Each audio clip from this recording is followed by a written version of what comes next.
Je m'appelle Henri Moreau, 68 ans, ancien commissaire de police à Lyon. J'ai passé 40 ans à interroger des menteurs, à reconnaître les silences suspects et les sourires trop polis. Mais je n'étais pas prêt à vivre la trahison sous mon propre toit. Ce dimanche-là, la table était dressée dans le jardin. Ma fille Claire riait avec son mari, Laurent, un homme bien mis, toujours en chemise repassée et parfum discret. Il aime les apparences, c'est son métier. Il vend des maisons à des gens plus naïfs que lui. Moi, j'étais assis un peu à l'écart, mon café tiède devant moi, écoutant sans participer. Alors, papy, t'as encore oublié tes clés lança Laurent en riant. Les autres ont ri aussi, même Claire. Ce n'était pas la première fois qu'il se moquait ainsi de ma mémoire. Il racontait mes petites confusions avec ce ton de faux humour qu'on réserve aux vieillards gênants. Je savais exactement ce qu'il faisait, préparer le terrain. Un peu plus tard, pendant que je rangeais les tasses, j'ai remarqué que le courrier avait disparu du buffet. Mon relevé bancaire que j'avais laissé là la veille n'était plus là. Quand j'ai demandé, Claire a haussé les épaules.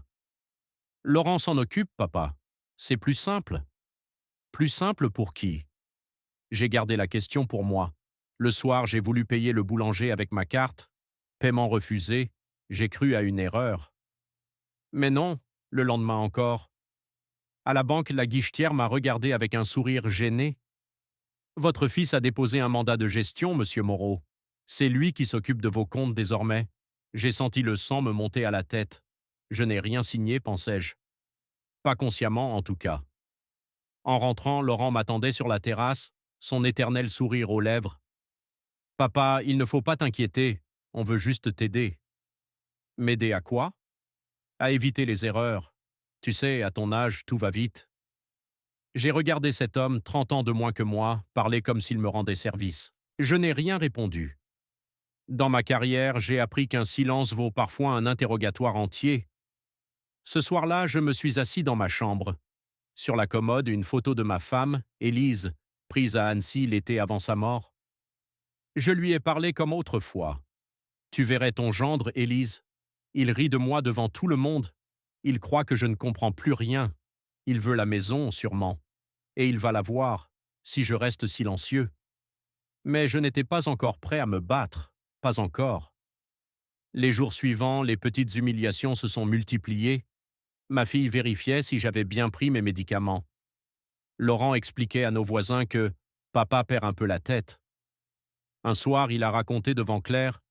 Hier, il a mis les couverts dans le frigo.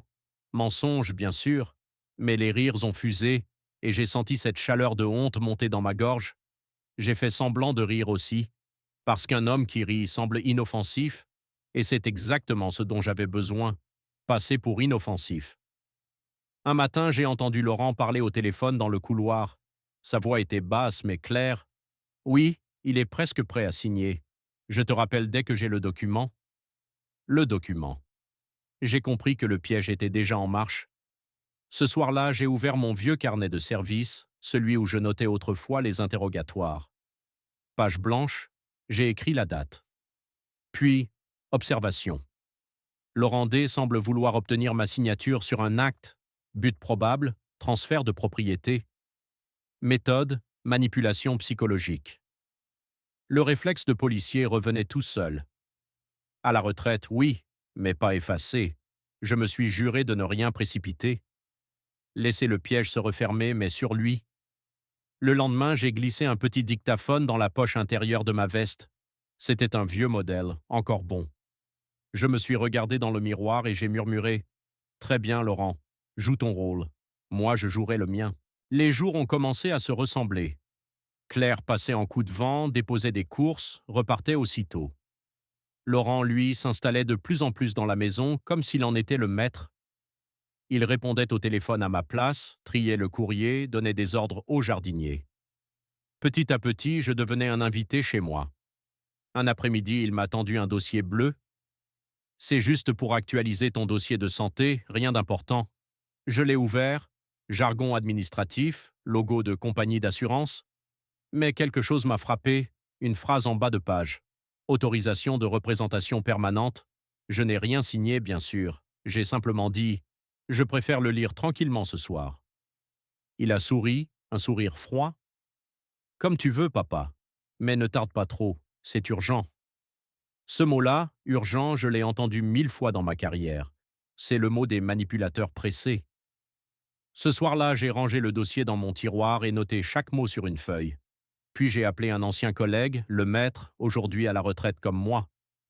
Il a ri doucement. Henri, t'as encore le flair. S'il te pousse à signer, c'est qu'il y a un vrai appât derrière. Une maison au bord du lac, ça vaut de la patience, ai-je répondu. Il m'a conseillé. Observe, note tout, et surtout, joue le jeu. Le lendemain, Laurent a changé le ton. Il a commencé à douter de moi à voix haute. Papa, tu ne te souviens plus de la visite du docteur hier? Quel docteur? Tu vois, c'est bien ce que je disais à Claire. Je me suis forcé à sourire. Dans le fond, je notais manipulation par le doute. Il racontait à mes voisins que j'oubliais de fermer le gaz. Le concierge, un brave homme, m'a dit un matin: Monsieur Moreau, votre gendre est inquiet pour vous. Il m'a demandé de garder un œil sur la maison. Un œil? Sur ma maison?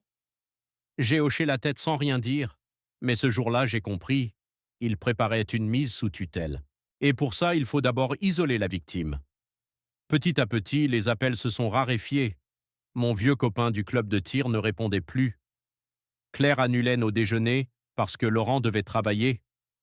La femme de ménage engagée par lui changeait la serrure du bureau sans m'en avertir. Je n'étais plus qu'un figurant dans ma propre vie. Je continuais pourtant mon rôle. Le vieil homme un peu perdu, un peu distrait. Un soir, j'ai volontairement mis mes clés dans le frigo. Laurent l'a vu et j'ai entendu son soupir satisfait. Tu vois, chérie, c'est triste, mais il décline vraiment. J'ai noté sa phrase dans mon carnet. Preuve numéro 3. Simulation d'incapacité validée par l'agresseur.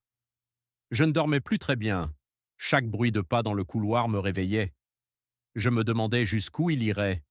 Mais plus il jouait son rôle de sauveur, plus il se découvrait. Et moi, derrière mes airs de vieil homme fatigué, je guettais tout, ses appels, ses courriels, ses regards vers le coffre du bureau. Un matin, j'ai trouvé le coffre ouvert, vide. Tous mes papiers de propriété avaient disparu. J'ai respiré lentement pour ne pas trembler. Puis j'ai pris une photo du coffre ouvert avec mon vieux téléphone, preuve numéro 4. L'après-midi, Laurent est arrivé avec un sourire exagéré. « Tu devrais te reposer, papa. Laisse-nous gérer un peu. » Il posait sa main sur mon épaule, faussement affectueux. Je l'ai regardé dans les yeux. « Tu as raison, Laurent. Je vais me reposer. » Et dans ma tête, je me suis dit « Oui, reposer le piège. Juste encore un peu de patience. » Je savais que le moment approchait. Encore quelques faux oublis, quelques sourires de plus, et il se sentirait en sécurité. C'est alors que je frapperais. Je savais qu'à partir de là, chaque erreur pouvait me coûter cher.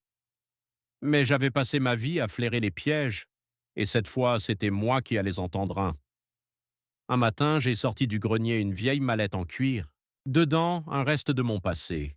Une mini-caméra, un dictaphone et quelques carnets usés. Des reliques de mes années à la brigade financière. Je les ai nettoyés, remis en état. Lentement, sans précipitation. Chaque geste me ramenait à ce que j'étais avant. Un enquêteur, pas une victime. J'ai installé la petite caméra dans la lampe du bureau, celle qui éclaire ma table de lecture. L'angle était parfait. On voyait le coffre, le bureau et la porte. J'ai branché l'appareil sur une prise discrète et noté l'heure sur mon carnet. Observation, dispositif opérationnel. Objectif, capter interaction suspecte. Dans les jours qui ont suivi, j'ai laissé le champ libre à Laurent. Je faisais semblant d'être distrait, j'oubliais volontairement ma canne, je répétais 2 fois la même question. Chaque soir, je récupérais la carte mémoire et transférais les images sur mon ordinateur. Ce que j'ai vu m'a glacé. Il fouillait dans mes tiroirs, parlait au téléphone, souvent en baissant la voix. Une fois, j'ai entendu « Oui, le notaire a dit que sans signature, c'est mort, mais t'inquiète, il me fera confiance. » Il disait cela en souriant, une main sur mon courrier. Je n'ai rien dit. Je continuais à jouer le vieil homme fatigué, mais chaque phrase de lui devenait une pièce de mon dossier. Preuve numéro 5. Tentative d'usurpation de procuration. Un après-midi, pendant qu'il était sorti, j'ai fouillé son attaché-case laissé dans le salon. À l'intérieur, une copie de mon passeport, ma signature scannée et une fiche d'évaluation médicale prétendant que je présentais des signes de confusion avancée. En bas, une signature de médecin, fausse. J'ai pris des photos de tout, puis tout remis à sa place. Preuve 906, falsification de document médical. Le soir même, j'ai appelé le maître. Il a écouté en silence, puis m'a dit « Ne bouge pas, on va lui laisser la corde pour se pendre. » Et moi, je garde la caméra allumée, ai-je répondu. Il a ri. Tu n'as pas perdu la main, vieux renard. Les jours suivants, j'ai élargi ma surveillance. J'ai installé un second micro derrière le cadre du salon, celui où trône la photo de ma femme. L'ironie me faisait sourire. Élise écoutait désormais chaque mot. Un soir, j'ai capté une conversation entière. Laurent parlait à un certain Benoît, un agent immobilier. Oui, c'est une belle maison, vue sur le lac, 130 mètres carrés. On peut signer dès que j'ai la procuration complète. Et le propriétaire? Disons qu'il n'est plus vraiment lucide. Silence. Puis un rire étouffé. J'ai sauvegardé l'enregistrement sous le nom Transaction Duval. Le dossier grossissait. Mon bureau redevenait un poste d'enquête. Un matin, j'ai trouvé dans la boîte aux lettres un courrier du notaire. Rendez-vous fixé pour validation du transfert de propriété. Signature, Medelmas. Je ne connaissais pas ce nom. J'ai appelé d'une voix volontairement hésitante. « Oui, bonjour, ici Henri Moreau. Pouvez-vous me rappeler la nature exacte du document ?»« Ah, c'est votre gendre qui nous a transmis les pièces, monsieur. Vous n'avez qu'à venir signer, c'est déjà prêt. »« Ah, très bien, ai-je dit doucement. Puis j'ai raccroché. Mon cœur battait fort, mais pas de peur, d'anticipation. Le lendemain, j'ai imprimé toutes mes notes, étiqueté les fichiers, audio, vidéo, documents falsifiés. J'ai mis le tout dans une enveloppe scellée au nom de Lemaître. Puis j'ai écrit un seul mot au dos, plan B. Ce soir-là, au dîner, Laurent m'a dit « Le notaire passera samedi pour finaliser la paperasse. Tu n'auras qu'à signer ici et on sera tranquille. » Samedi donc, ai-je répété. Oui, en fin d'après-midi. J'ai levé les yeux, feignant la confusion. Tu me rappelleras, hein? Il a souri, satisfait. Bien sûr, papa, je m'occupe de tout. Il ne savait pas qu'à cet instant, le dictaphone dans ma poche enregistrait chaque syllabe. Quand il est sorti de la pièce, j'ai murmuré à voix basse. J'ai joué le rôle du vieil homme distrait. Il a mordu à l'hameçon. Samedi, ce sera son tour de signer quelque chose, un aveu. Le samedi est arrivé, lourd et silencieux. Le ciel semblait bas comme avant une averse. Laurent est entré dans la cuisine, impeccable, costume clair, montre brillante. Il m'a salué avec ce ton faussement doux. « Tu es prêt, papa? C'est juste une formalité, tu sais. » J'ai hoché la tête lentement. À l'intérieur, tout était calculé. Respiration, gestes, regard. Chaque seconde comptait. Sur la table, il a posé une chemise beige, fermée par un ruban. « Le notaire arrive tout à l'heure, mais tu peux déjà signer. Comme ça, on gagnera du temps. Gagner du temps pour me voler. » Je l'ai laissé parler, sourire, me flatter. « Tu verras, ce sera plus simple pour tout le monde. Plus de soucis, plus de factures, on gérera pour toi. » Sa voix sonnait creux. J'ai pris le stylo. Devant moi, une page pleine de clauses, de mots techniques. Au centre, transfert de propriété, résidence principale. J'ai fait mine de lire sans comprendre, puis j'ai signé. Pas ma vraie signature. Une imitation, volontairement tremblée, hésitante. Une écriture de vieil homme épuisé. Il a souri, satisfait, et a rangé le dossier dans sa serviette. Ce qu'il ignorait, c'est qu'à côté de moi, sous le journal plié, mon dictaphone enregistrait tout, ses phrases, mes silences, le bruit du stylo. Preuve numéro 7. Enregistrement sonore du faux consentement. Après son départ, j'ai sorti la copie cachée dans la chemise, une feuille blanche sur laquelle j'avais reproduit ma véritable signature, nette et stable. Je l'ai glissée dans une enveloppe, datée du jour, et déposée chez le maître. Le message était clair. Quand le moment viendrait, on comparerait les deux. Le soir, j'ai reçu un appel inconnu. « Monsieur Moreau, ici Medelmas, le notaire. Tout est en ordre. Il ne manque plus que votre présence lundi pour finaliser. » Je me suis contenté de répondre. « Très bien, maître. Lundi, sans faute. » J'ai raccroché, puis j'ai souri. « Lundi, oui. mais pas comme il s'y attendait. Le dimanche, j'ai passé la journée à relire mes notes. J'avais désormais 8 preuves, documents, enregistrements, vidéos. Il ne manquait plus qu'une scène publique, quelque chose d'irréfutable. J'ai appelé le maître. Demain, 17 heures. Le notaire, la famille et toi. Tu veux que j'envoie quelqu'un? Pas encore. Laisse-les venir jusqu'au bout. J'ai préparé la maison, le salon bien rangé, le café prêt, la télévision branchée sur la clé USB contenant la vidéo de la caméra. J'ai vérifié les fichiers, Laurent parlant à l'agent immobilier, riant de mon manque de lucidité. J'ai même ajouté un petit sous-titre pour que personne ne puisse prétendre mal entendre. Ce soir-là, j'ai dormi d'un sommeil court mais paisible. Je n'avais plus peur. Je savais que le lendemain, la vérité se montrerait d'elle-même. Quand je me suis réveillé, le jour filtrait à travers les rideaux. J'ai mis ma vieille veste de commissaire, celle en cuir brun que ma femme adorait. Sur la table, j'ai laissé une note, pour mémoire.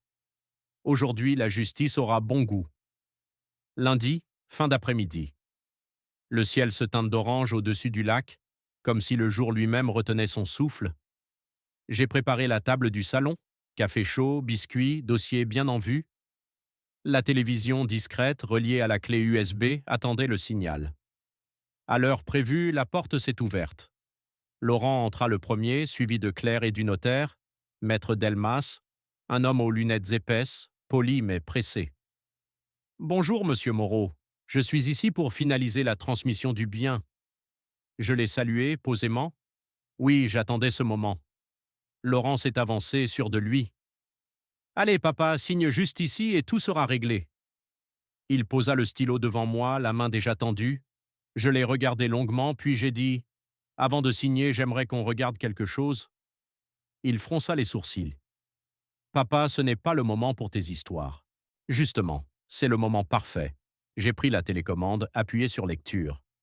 L'écran s'est allumé, montrant le salon filmé quelques jours plus tôt. On y voyait Laurent parlant au téléphone. Oui, la maison sera libre dès qu'il signera, il ne comprend plus rien de toute façon. Puis son rire, clair, moqueur, cruel. Le silence est tombé dans la pièce. Claire a pâli. Le notaire a reculé légèrement, les yeux fixés sur l'écran. Laurent, lui, a blêmi, puis s'est tourné vers moi. « Tu m'espionnes ?»« Non, Laurent, je me protège. » J'ai ouvert mon carnet, sorti les copies, la fausse signature, la vraie, les photos, les enregistrements. Tout était rangé, numéroté, daté. Voici mes preuves. Et avant que tu ne dises un mot, sache qu'elles sont déjà entre les mains d'un commissaire de police, un ami. Le notaire balbutia. Je ne peux pas authentifier un acte dans ces conditions. Non, maître, vous ne pouvez pas, ai-je répondu calmement. Il a fermé son dossier. Laurent, furieux, a voulu protester. Tu es malade, personne ne va te croire. Et c'est là que j'ai entendu les pas dans le couloir. La porte s'est ouverte doucement. 2 policiers sont entrés, le maître derrière eux, la même voix tranquille qu'autrefois. Bonsoir, Laurent Duval. Nous devons vous entendre concernant des documents falsifiés et une tentative d'escroquerie. Laurent est resté figé, la main toujours sur la table. Claire, en larmes, a murmuré « Dis-moi que ce n'est pas vrai. » Il n'a pas répondu. Je me suis levé lentement et versé le café dans ma tasse. Ma main ne tremblait pas. Tu sais, Laurent, j'ai été policier toute ma vie. Tu aurais dû choisir une autre victime. Les policiers l'ont emmené sans un mot. La porte s'est refermée. Le silence a rempli la maison, un silence lourd, mais propre, comme après un orage. Je me suis assis et regardé ma fille, puis le notaire. La loi n'est pas une vengeance. C'est juste un retour à l'équilibre. Personne n'a osé répondre. Dehors, les premières gouttes de pluie sont tombées. Le piège s'était refermé. Et cette fois, c'était moi qui souriais. Le lendemain matin, la maison semblait vide. J'ai ouvert les volets lentement. La pluie de la veille avait lavé la terrasse. Le jardin brillait d'une lumière froide. Sur la table du salon, les tasses de café étaient restées là, témoins silencieux de la veille. J'ai tout laissé en place, comme une scène de crime bouclée. Le crime, cette fois, n'était pas le mien. Vers la fin de la matinée, j'ai reçu un appel de le maître. Laurent est en garde à vue, on a saisi son téléphone, l'ordinateur, les copies des documents. Il a reconnu avoir anticipé la succession, selon ses mots. Anticipé, J'ai répété ce mot comme on goûte un poison. Il a ajouté: le notaire a été entendu aussi. Il affirme avoir agi de bonne foi, mais il va avoir des ennuis. Tes preuves sont solides, Henri. C'est plié. Je me suis assis dans mon fauteuil, celui près de la fenêtre, et j'ai regardé la pluie s'éloigner. J'aurais dû ressentir de la joie, peut-être de la vengeance, mais je ne ressentais qu'un grand calme, presque triste. Je pensais à Claire. En début d'après-midi, elle est venue. Ses yeux étaient gonflés, sa voix tremblait. Papa, je ne savais pas. Il me disait que tu n'étais plus toi-même, que tu faisais des erreurs. Je l'ai laissé parler sans la couper, puis j'ai dit doucement: tu as voulu croire ce qui te rassurait, pas ce qui était vrai, mais je ne t'en veux pas, c'est humain. Elle a hoché la tête, puis s'est effondrée en larmes. Je l'ai prise dans mes bras. Pendant un instant, je n'étais plus le commissaire ni la victime, j'étais simplement un père. Quand elle s'est calmée, je lui ai tendu une enveloppe. Tiens, c'est une copie du dossier. Regarde ce qu'il faisait dans ton dos. Tu dois savoir. Elle l'a ouverte, a lu quelques lignes, puis m'a regardé avec effroi. Il avait prévu de vendre la maison? Oui. Et de placer l'argent sur un compte au Luxembourg, à ton nom, paraît-il. Une jolie façon de te mêler à son vol. Elle a pâli. Mon Dieu, je lui ai pris la main. Tu es encore jeune, Claire. Tu apprendras qu'il y a deux sortes de menteurs, ceux qui mentent pour vivre et ceux qui mentent pour posséder. Ton mari était du second genre. Elle n'a pas répondu. Elle est partie un peu plus tard, la tête basse, la démarche hésitante. Je l'ai regardée s'éloigner par la fenêtre, jusqu'à ce que sa voiture disparaisse dans la ruelle. Un vide étrange a envahi la maison. Le soir, le maître est passé en personne, toujours la même allure d'ancien flic, manteau sombre, pas mesuré. Il a sorti une pochette de cuir. Voilà le procès-verbal. Détention provisoire confirmée, falsification, usage de faux, tentative d'escroquerie aggravée.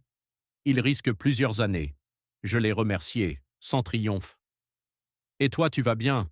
M'a-t-il demandé. Je vais mieux que lui. Il a souri.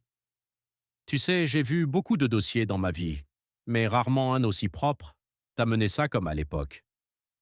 On ne désapprend pas la méthode. Il a bu son café, puis m'a laissé seul avec mes pensées. Le silence de la maison était revenu, mais il n'était plus lourd, il était juste tranquille. Je me suis assis à mon bureau et j'ai commencé une lettre au procureur.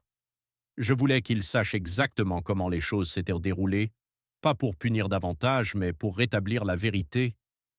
Je décrivais les étapes, les preuves, la manière dont j'avais simulé mes oublis, la fausse signature, la caméra. En fin de lettre, j'ai ajouté une phrase: la vieillesse n'est pas une faiblesse, c'est une couverture parfaite pour les menteurs qui croient encore à l'impunité. Quelques jours plus tard, j'ai reçu un courrier officiel: affaire classée, bien restituée, charge confirmée contre Laurent D. Je l'ai rangé dans mon dossier, derrière la photo d'Élise. Je lui ai murmuré: tu vois, ma chérie, cette maison reste à nous, à moi, et à notre mémoire. Le temps a repris son cours. J'ai recommencé mes promenades au bord du lac, mes cafés du matin, mes lectures.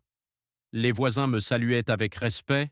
L'un d'eux, le vieux Marcel, m'a glissé en riant: alors, commissaire, encore un dossier bouclé sans bavure? Presque.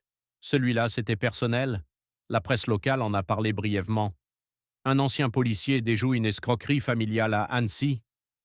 Pas de nom, pas de détails, juste une ligne. Mais ça suffisait. Une semaine plus tard, j'ai reçu une lettre de Claire. Quelques phrases simples. Papa, j'ai vendu l'appartement que nous avions à Lyon. Je rembourse le prêt que Laurent avait contracté avec ton nom. Je veux repartir à zéro. Merci d'avoir gardé la tête froide quand tout le monde perdait la sienne. J'ai lu la lettre 2 fois, puis je l'ai rangée dans mon carnet. Oui, l'ordre revenait, peu à peu. La justice n'était pas une vengeance, mais une forme de paix. Ce soir-là, en refermant les volets, j'ai murmuré: parfois, pour obtenir la vérité, il suffit d'attendre que les autres creusent eux-mêmes leur tombe. Il n'y a pas de meilleur témoin que le silence. Les saisons changent vite quand on cesse de compter les jours. Depuis toute cette histoire, j'ai pris l'habitude de me lever tôt, d'ouvrir les volets avant même que le soleil n'apparaisse derrière les montagnes. Le matin, le lac est si calme qu'on dirait une page blanche. C'est là que je relis mes notes, non pas pour les corriger, mais pour me rappeler ce que l'oubli a voulu me voler, ma mémoire, ma dignité, ma place. La maison est redevenue silencieuse, mais c'est un silence apaisé. Plus de pas étrangers dans le couloir, plus de voix autoritaires dans la cuisine. J'ai remis mes papiers dans le coffre, non pas pour les cacher, mais parce qu'ils m'appartiennent. Chaque clé, chaque document a retrouvé sa place, comme une preuve que l'ordre revient toujours, même après le chaos. Je continue à parler à Élise. Chaque soir, devant sa photo, un verre de vin posé sur la table, je lui raconte ma journée. Parfois, je ris tout seul en pensant à la tête que faisait Laurent quand la police est entrée. Mais la plupart du temps, je parle bas, comme à une amie disparue. Tu sais, Élise, il croyait m'effacer doucement, me réduire à un vieil homme distrait. Il ne savait pas que c'est justement le rôle parfait pour observer sans être vu. J'ai toujours cru que la justice se rendait dans les tribunaux, entre les mains des juges et des greffiers. Mais j'ai compris autre chose. La vraie justice naît dans le cœur de celui qui refuse de céder à la haine. Si j'avais voulu me venger, j'aurais pu. Mais à quoi bon? La vengeance détruit les deux camps. La vérité, elle, ne détruit que le mensonge. Quelques semaines plus tard, j'ai été convoqué comme témoin au tribunal. J'y suis allé en veste sombre, celle que je portais autrefois pour les audiences. Laurent était là, menotté, le regard vide. Il m'a vu, a voulu parler, mais je lui ai simplement dit « Ne dis rien, garde ce qui te reste de dignité ». Le juge a lu les chefs d'accusation, froidement, méthodiquement. Faux, usage de faux, tentative d'escroquerie aggravée. Laurent n'a rien nié. Je n'ai pas ressenti de triomphe, juste un certain soulagement. Ce n'était pas la chute d'un ennemi, c'était la fin d'un mensonge. En sortant du tribunal, la presse m'a attendu sur le perron. Monsieur Moreau, un mot pour les journaux? Je me suis arrêté et regardé les caméras et répondu « Je n'ai qu'un mot, respect. Respect pour ceux qui doutent sans juger, et pour ceux qui se taisent, mais voient tout. » Puis je suis monté dans ma voiture et j'ai roulé sans musique, sans radio, juste le bruit du moteur et du vent. De retour à la maison, j'ai trouvé une enveloppe sur le paillasson. Aucune adresse, juste mon nom écrit à la main. À l'intérieur, une courte lettre de Claire. « Papa, je recommence à vivre. J'ai trouvé un petit appartement près de Chambéry. Je passe parfois devant le tribunal et je me dis que la vérité a un visage, le tien. Merci d'avoir gardé la lumière quand tout le monde éteignait la lampe. » Je l'ai relue plusieurs fois, puis j'ai rangé la lettre avec celle du procureur. 2 morceaux de paix côte à côte. Les mois ont passé. Un soir d'hiver, alors que le vent soufflait fort, j'ai retrouvé dans un tiroir le petit dictaphone. Celui qui avait enregistré la preuve décisive. Je l'ai tenu dans ma main un long moment, puis je l'ai éteint, définitivement. J'ai compris que tout était terminé. Je n'avais plus besoin d'écouter le passé, il m'avait déjà tout dit. Aujourd'hui encore, certains voisins m'appellent « le commissaire ». Je souris à chaque fois. Ils ne savent pas que je ne suis plus ce policier d'autrefois, mais quelque chose d'autre, un témoin silencieux de la fragilité humaine. Je vois des familles se déchirer pour des héritages, des amitiés se briser pour de l'argent, et je pense, ils ne savent pas ce qu'ils perdent. La richesse, ce n'est pas ce qu'on signe, c'est ce qu'on garde en soi quand tout le reste s'effondre. J'ai rangé le carnet de mes preuves dans un tiroir, avec une note sur la couverture, à lire seulement si j'oublie encore. C'est ma façon à moi de conjurer la peur de la vieillesse, de la perte, de la manipulation. Non, je ne suis pas fou, je suis simplement vieux, et je sais désormais que l'âge n'est pas un effacement. C'est une mémoire qui s'écrit plus lentement mais plus profondément. Le soir, quand je ferme les volets, j'entends parfois le bruit d'une voiture qui passe. Pendant une seconde, je crois que c'est Laurent. Puis je souris. Il n'y a plus de fantômes ici, seulement des leçons. Je sors sur la terrasse, je regarde le lac, tranquille, étalé sous le ciel bleu. Je respire. Le monde est redevenu à sa place. Je murmure pour moi-même, la justice, ce n'est pas la punition. C'est la paix qu'on retrouve après la tempête. Et je rentre doucement, refermant la porte sur une histoire qui, cette fois, est vraiment terminée. Les années ont passé depuis cette histoire. J'ai cessé de compter les saisons, mais je sais que le temps a fait son travail. Il polit les blessures comme l'eau polit les pierres, lentement, sans bruit. Aujourd'hui, ma vie est simple. Je cultive quelques rosiers, je lis les journaux sans colère, je marche au bord du lac chaque matin. Parfois, des inconnus me reconnaissent à cause de l'article de presse. Ils me demandent « C'était vrai tout ça ?» Votre gendre, le piège, la police? Je réponds toujours la même chose. La vérité n'a pas besoin de spectacle. Elle se contente d'exister. J'ai gardé la maison. Les murs portent encore la mémoire des voix d'autrefois, mais aucune ne me pèse plus. J'ai repeint le bureau, changé les rideaux, rangé les dossiers. Le coffre est vide, je n'ai plus rien à cacher. Le dictaphone et la caméra, je les ai offerts à une école de police locale. Ils m'ont remercié poliment. J'ai souri, qu'ils servent à d'autres. Moi, j'ai déjà obtenu ma preuve. Parfois, je repense à Laurent. Je me demande s'il comprend maintenant ce qu'il a perdu. Pas la maison, ni l'argent. La confiance. C'est le seul bien qu'aucun tribunal ne peut rendre. Peut-être qu'un jour, il réalisera que la vraie richesse, c'est de pouvoir se regarder dans un miroir sans détourner les yeux. Mais ce jour-là, je ne serai plus là pour le voir, et ce n'est pas grave. Claire vient me voir de temps en temps. Elle apporte des gâteaux, des journaux, un peu de chaleur. Elle rit à nouveau, différemment, avec cette légèreté qu'on retrouve après les tempêtes. Un soir, en rangeant la table, elle m'a dit « Tu aurais pu détruire sa vie, papa, mais tu as juste dit la vérité. Pourquoi ?» Je lui ai répondu « Parce qu'un mensonge qu'on détruit ne disparaît pas. Il laisse des ruines. Une vérité qu'on dévoile, elle, fait place nette. » Elle m'a regardé longtemps, puis elle a murmuré « Tu n'as jamais cessé d'être policier, hein ?» Non, j'ai juste changé de mission. Maintenant, j'enquête sur la paix. Elle a ri doucement. Ce rire-là valait tous les verdicts du monde. Le soir, quand le vent passe sur le lac, j'entends les cloches de l'église au loin. Chaque son est un rappel. Je suis encore là, lucide, debout. Le vieil homme qu'il croyait éteint continue de veiller, non pas sur des biens, mais sur une mémoire. Je garde la lampe de bureau allumée, celle où j'avais caché la caméra. La lumière est douce, dorée. Elle éclaire à peine la photo d'Élise, posée près du carnet de notes. Sous la photo, j'ai glissé un petit mot, écrit de ma main. Si un jour j'oublie tout, que cette lumière me rappelle qui j'étais. Et si un jour quelqu'un trouve ce carnet, qu'il sache que cette histoire n'était pas une vengeance. C'était une leçon, simple et vieille comme le monde. Ne méprise jamais celui qui se tait. Car le silence n'est pas l'oubli, c'est souvent la forme la plus pure de la justice.